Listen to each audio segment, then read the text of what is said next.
Подробничко. Към знак ви звъни телефон. Часът беше 2. Звъни се телефона, домашния телефон. И аз викам, рядко се звъни по домашния телефон, защото си имаме GSM. Дигам телефона, ало, кой се обажда? Пак един глас така тъп се чува, ало, по-високо говорете, не чувам, мало, кой се обажда? Маминки, бабо, ти не ме ли познавай, аз съм бе.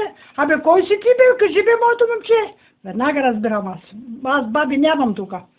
Децата ми ги няма тук. Бе, Сашко, викам, ти ли си? Уж, внука ми.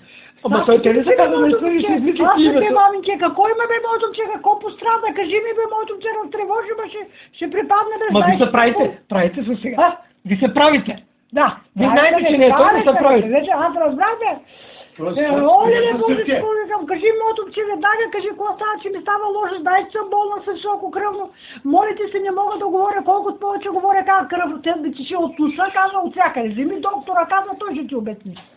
И вземам аз доктора. Добър ден, госпожо, добър ден, много ви се моля, най-напред се успокойте. Викам, кажете ми, разбрах, че е ставало нещо много лошо. Да, пострадал е внука ви. Много лошо.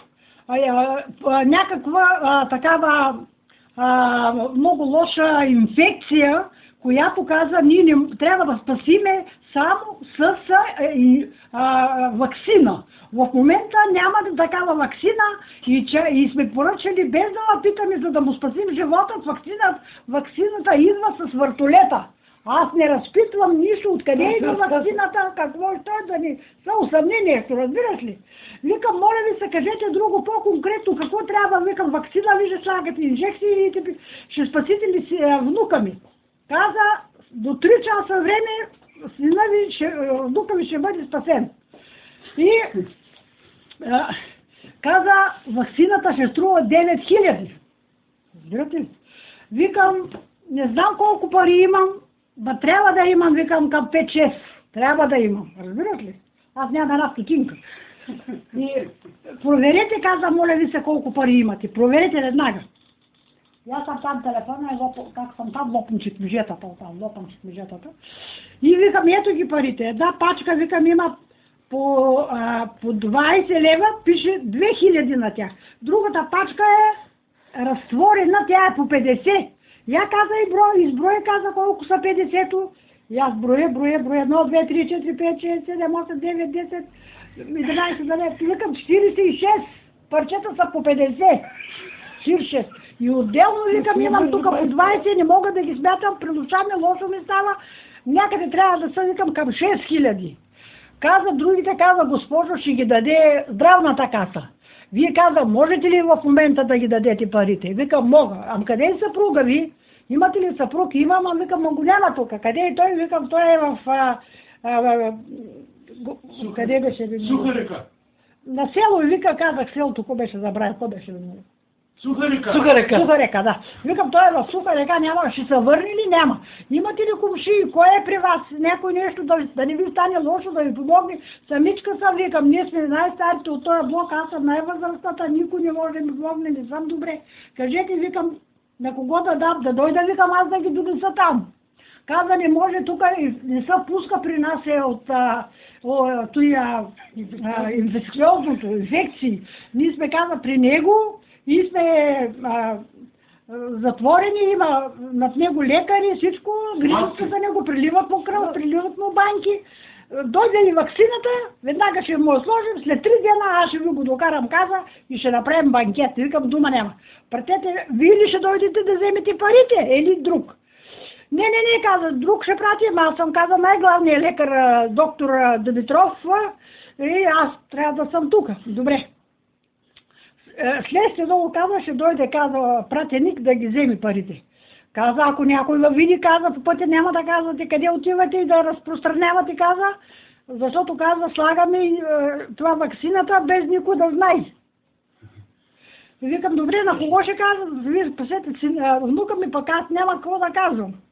Кои вам, викам, още пари ще дам. И блутам, опаки. И добре, викам, с какво сте облечени? Викам, с черна пола, с бела блуза, с бели чехли. Сложете, каза, едно шалче на врата си, така, да сте по-забележителна. Викам, добре, тъй ще направя. Викам, може ли, викам, много за малко да вляза в туалетната, викам, че то вече от напрежение, от всичко, викам, не мога да търпя.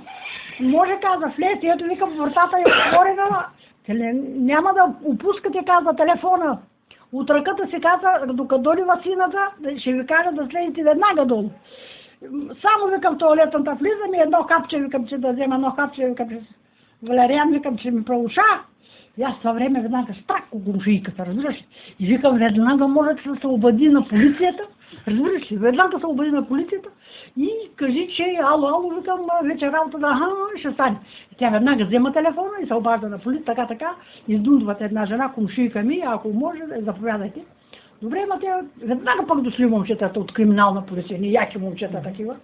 И дошли и са скрили. Тук вие сте видели отзад, така има дъбовите. Може после ще отидем, ще ми кажете къде става. Дъбовите, така, за фургоните, така, там са скрили някъде, 3 момчета. И още малко ме задържа така по телефона и те се обади, на нея, на Петранка се обади и казали, какво става, не слиза с жената долу, какво има, тя каза, и аз отива, пък не можем да преказваме с нея. От време на време аз се набутвам така към туалетната да я кажа нещо, със слушалката и той приказва. Той си ломоте там нещо, какво ще не знам какво, той ме забавлява нещо там, докато дойде сигурно той е.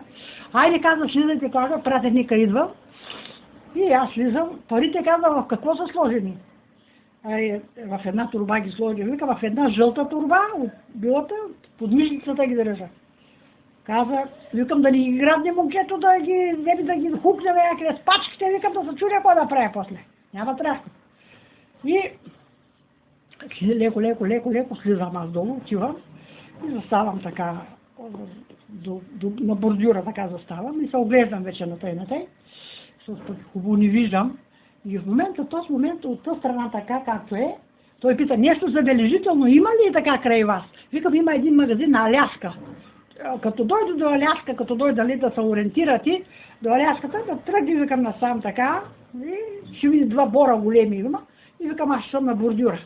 Но през това време, човека с долу, телефона казва, няма да затваряш. Викам, няма. През това време мина едно такси. Така, лекичко мина и отиде надолу. Нямаше 2-3 минути. И момчето идва от там едно, яко така момче, идва от там, идва полека. През това време говори и по телефона. От другата страна. Идва и като ме видя и идва към мене вече. Наближава. Добър ден. Вика, аз викам, вие ли сте пратеника на доктор Димитров? Да, каза.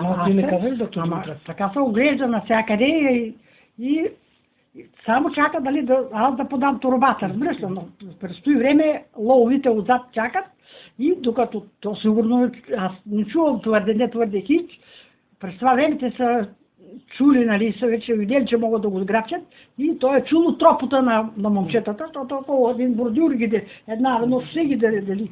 И той е чул тропата и той като и вече не поседна към турбата към мен и хукна да бягайте го сграбче един път, ама го сграбчиха и 3-мата. И колко направи, като изпищя, бая силно човек. И там колата била скрита някъде, турили го колата, закараха, но едното момче остана от полицаите, от криминална полиция били. И сега викат на мене и на Петранка, на кумшийката, ще може ли да дойдете до полицията, да дадете точно как е само, както на вас казвам. Тя казва, аз съм от Исолин, не съм добре, къде да вървим сега? Викам, аз пък съм кьорава, не чувам, и аз съм така. Не може ли, викам, да се качите, да дойдете тук у нас, да напишете? Може, казва, да изчакаме колегата. Защото едното момче и шофьора заминаха да го закарат той. И закараха го и след малко се качиха, додаха тук, седнаха. Едното момче разпитва Петранка, нали, тя какво е казвала, нали, как е се обадила. Каза, че не е знаела номера на кого да се обади на 112, обадила се на дъщеря си, тя е казала. Каквото е казала, такова каза на полицай, той такова пише и на мене другото момче пък тук, каквото казах на вас, такова казах и на него. И като се връщам вече горе, тук, като връщам, телефона още стои отворен. И аз се дигам слушалката и викам, ало, доктор Димитров. Но няма го доктор Димитров на телефона. Затворих слушалката и след малко той звъни. Доктор Димитров. Ало, Елена, аз се представих за Елена, се казвам. Госпожа Елена, какво стана? Абе, викам, много добре изиграхме театъра с тебе, бе. Ти си бил за театър и аз съм била за театър. Викам, ама, не можахте, викам, да награбите парите, викам, вай срам, мръсни, цигани, викам, колко народ, викам, изгорихте, викам, колко хора, викам, оставихте без пари. И той? Затворих телефона и това беше.